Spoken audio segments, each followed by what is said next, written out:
Unbelievable. There's a big old hole in my heart. It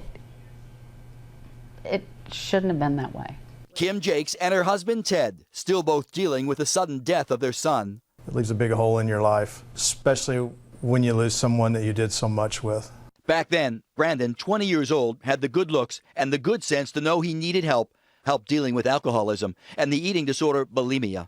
When he finally made the decision that he was ready to get some help, it was a hallelujah moment. From a hallelujah moment, as Brandon's mother says, to a nightmare. That as Brandon started his treatment in Arizona, only to have that clinic transfer him to this facility, the Morningside Clinic in Newport Beach. And then a month later, that clinic transferred Brandon again, this time a transfer to this location that formerly operated as First House in Costa Mesa. It was a detox facility where Brandon went into cardiac arrest and later died at the hospital. Listen to the sounds of 911. Costa Mesa 911. I need paramedic. I have a kid here having a seizure. And I have help on the way. Engine 85, battalion 8. That's affirmative. It's going to be a full arrest. When they're in a place where they can't get help, I think that's complete torture, is what I think it is.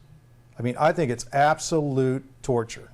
Brandon's parents sued the clinics, Morningside and First House, claiming they were never even told about Brandon's last transfer until after his death.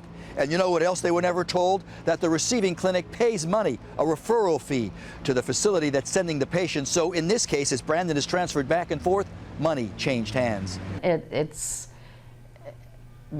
out to make a buck. So that's what it seems like to me.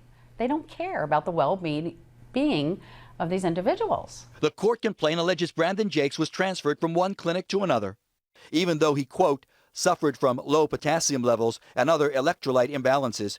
And even with those medical issues, Morningside transfers Jacques, as the court complaint alleges, quote, to open up more room to admit new clients and take substantial payments from those clients, stop quote. That from the lawsuit, and this from the attorney who helped win a jury verdict, a multi-million-dollar verdict against these facilities.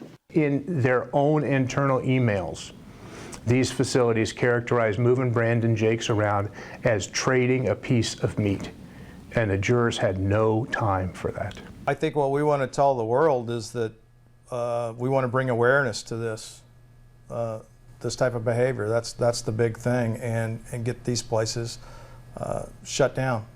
That's the hope now, as Brandon's parents fight for reform, already changing state law to hold medical clinics accountable, from the treatment they promise to alerting state agencies if a patient dies while under their care, reform that comes too late to save Brandon or save his family from the loss they still feel every day. They say time heals. I don't know if that's necessarily true. You know, it might get a little bit easier, but it'll never heal. Never. It's been 4 years now since the death of Brandon Jacques, and the clinic First House has since been shut down. As the court complaint states, another person died there 2 months before Brandon's death. And the other clinic involved here, Morningside, has since had its operating license revoked by the state. As his parents would say, their fight for Brandon goes on. Ed Laskos, Fox 11 News.